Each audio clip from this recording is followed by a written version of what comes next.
It's Wednesday the 24th of September 2025, and overnight we've moved in an 8,000 kilometre dogleg from Ghana to Botswana. As a quick recap, there are no direct flights from Ghana to Botswana, so we've gone back to Addis Ababa in Ethiopia and then direct to Maun in Botswana.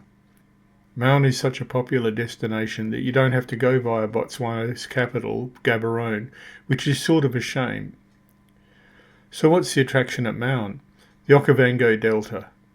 Okay, I know it's famous, but I'm not going to presume that everybody knows about it. Botswana is a semi-arid savannah and desert, and in the north is a large low-lying depression. The Okavango River rises in the mountains of Angola many hundreds of kilometres to the northeast, and then flows into this depression to be trapped in a maze of swamps and waterways. The seasonal flooding produces a large area of grasslands and woodlands that is a magnet for wildlife, especially elephants and hippos. This is what we've come to see. In this satellite image you can see the river as it branches out to be lost in the sandy soil. The flow is from the top left to the bottom right, but you would think it would be the other way round. Anyway, we've flown from Ghana's equatorial heat and humidity to Botswana's mid-latitude even more heat and bone dryness. As an Australian, it feels like home. Okay, here we are at the mighty Maun International Airport. I know you didn't need to know this, but the first thing I need is a pee. Because there was a hell of a queue on the plane.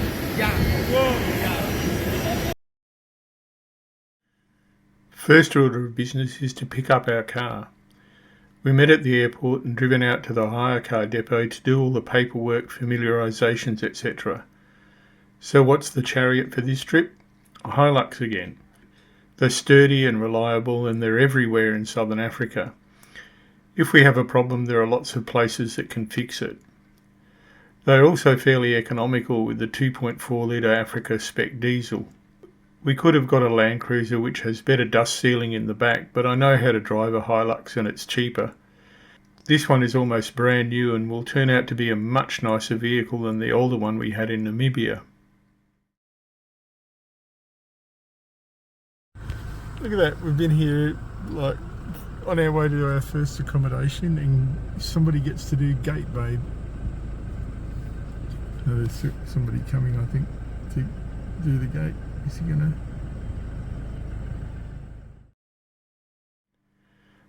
Maun is strung out along the banks of the Maun River, and our first night's accommodation is at the edge of town.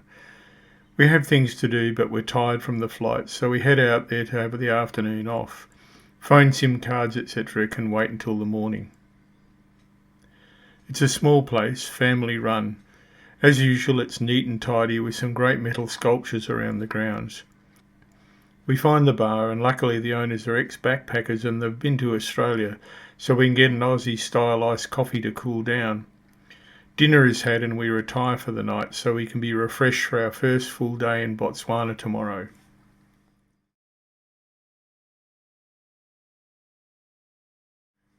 Thursday the 25th.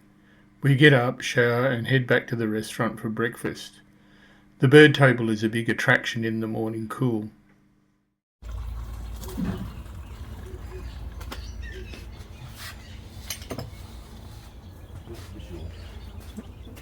The barbets are a bird with a little crest.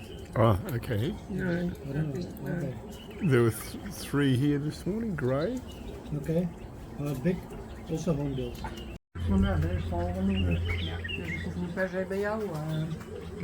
Golden weaver. Quite a few birds here this morning, hornbills and go-away birds.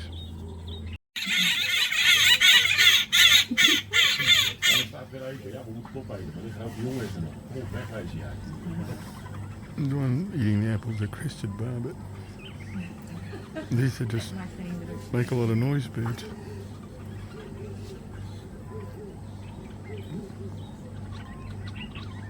There might be more.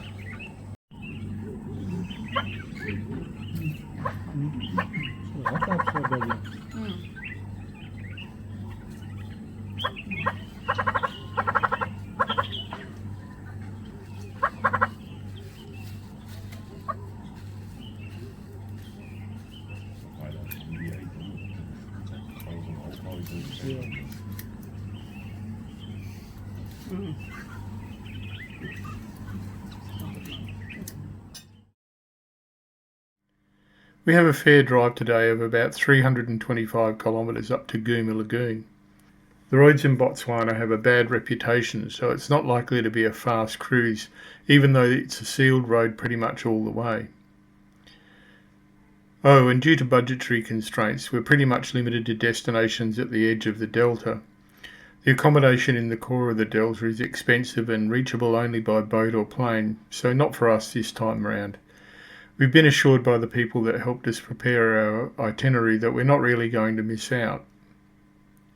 Anyway, first order of the day is to head into town and grab phone SIM cards and some supplies. Having water in the vehicle is a must in arid areas like this, and this Hilux is not set up for camping, no built-in water tank. Some emergency food too, breakfast bars, etc. Oh well, done the shopping,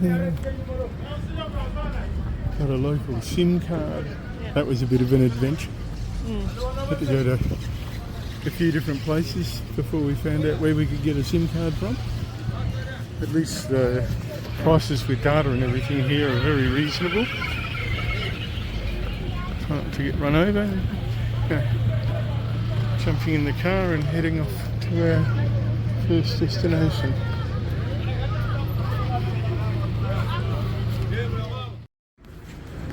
So,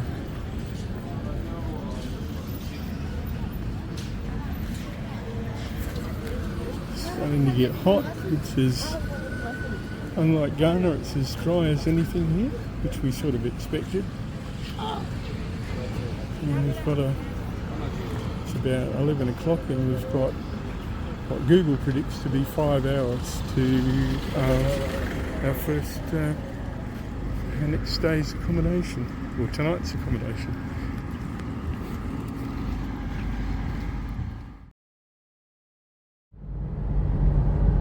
So finally out of the traffic in Maun, on our way to Guma Lagoon.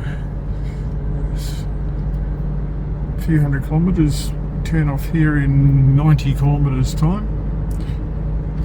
It's a bit hard to work out the speed limit at times. It's very sparse on speed limit signs, but it seems the open road speed limit here is 120 kilometres an hour, the same as in Namibia.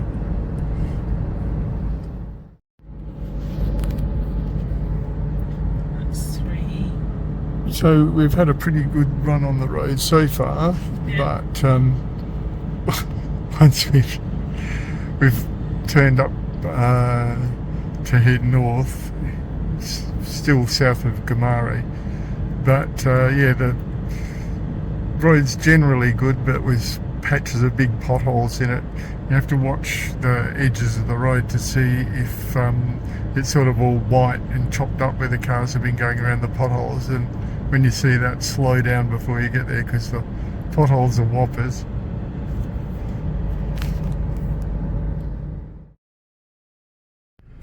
Okay, so we're having a good first day.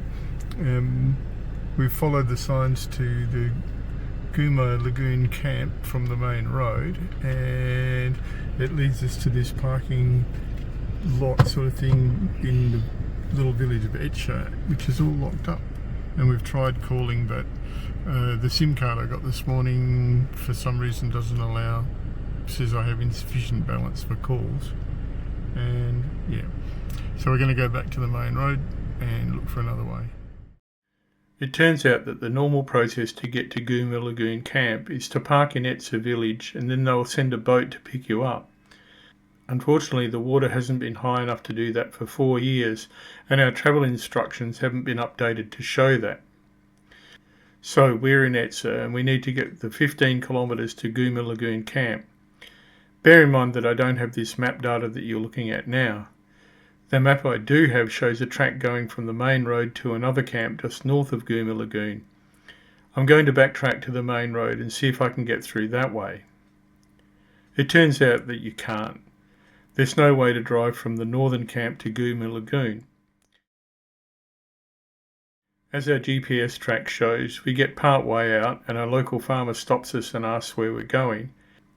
He lets us know that we have to go back to Ethiopia and that there's a track from there. So we do that, and after a false start in the maze of tracks, the people in Ethiopia point us in the right direction. We're hot, tired and flustered, and grateful for the trusty Hilux as we bump over the bed of the lagoon to a cold drink and some comfort. Here we are, still trying to find our first camp, four-wheel driving. It is now 4:15 in the afternoon and we should have been there an hour ago, but we got lost. Well, we didn't get lost. We went to the right place. We just didn't know how to go from there. Yeah, we didn't know how to get there. Okay. This is what we're doing at the minute. Alright. Didn't the guy say that once we got over the initial soft sand, it firmed up from there? No, I don't remember.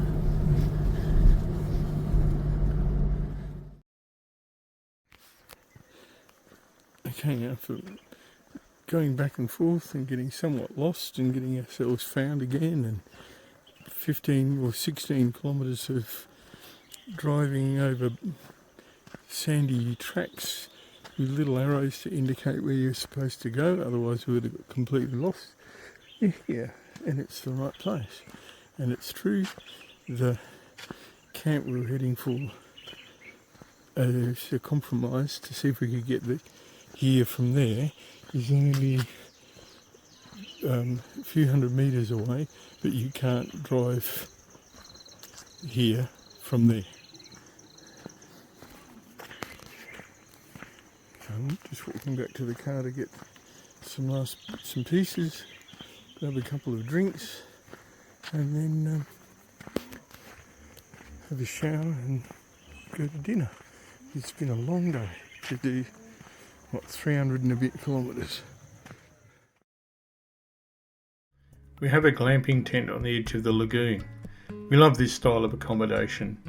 No aircon, but it's cool enough. Tent it might be, but our beds are made up. And yes, they have savannah dry here. We're in heaven. Our facilities. The hot water takes a bit of black magic to get it working, but hey, we have hot water. The view from our deck. I did say we were right on the lagoon.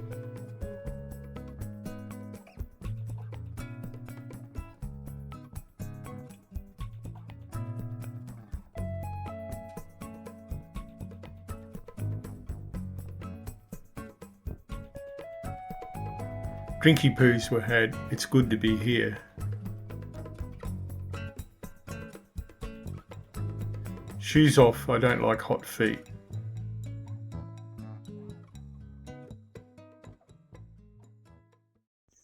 Right, now for the moving pictures part, we saw a little glamping tent / cabin kind of thing is right literally on the edge of Guma Lagoon. Well worth the effort to get here. The hard part of the day wasn't so much the 16 odd kilometres of sandy road, it was figuring out just where to go to get here. As in when the flood season is up and the water is up, they come across to Ethiopia village and pick you up in a boat. Then off to dinner. It's a bit of a maze to get back to reception.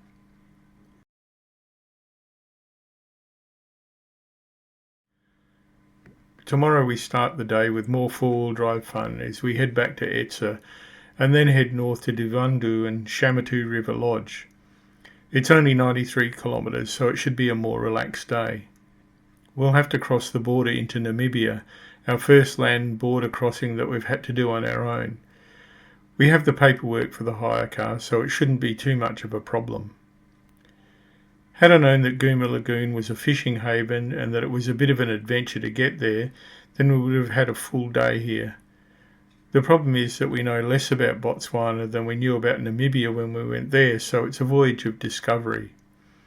Anyway, keep safe, and we hope you'll join us as we head up to Duvandu, hopefully without much adventure, cross into Namibia and maybe have a better look at the Okavango River in the afternoon. See you then.